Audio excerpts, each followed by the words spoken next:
look at all the tall buildings. There are so many people here.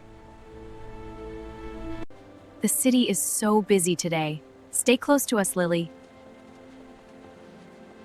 Look, Mom, that shop has so many cakes.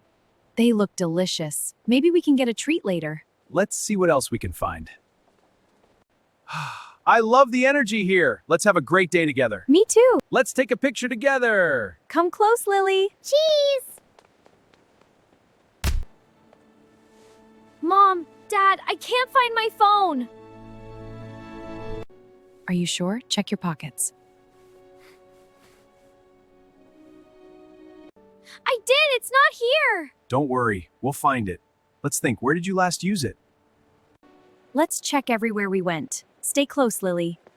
Excuse me, have you seen a phone? It's black with a blue case. Oh, let me think. A black phone with a blue case? No, I haven't. But I will look.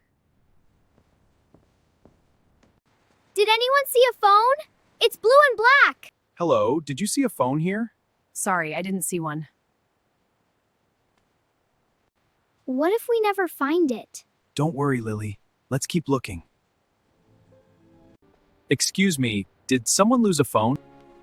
Yes, that's my phone! I found it near the bakery. Oh, thank you so much. Is there a reward? Your smiles are enough. See, Lily? There are good people everywhere. And it's important to help others, just like that stranger helped us. I'm so happy we found my phone. Thank you, Mom and Dad. Let's go get some ice cream to celebrate. Always be careful with your things, and remember, kindness can make a big difference.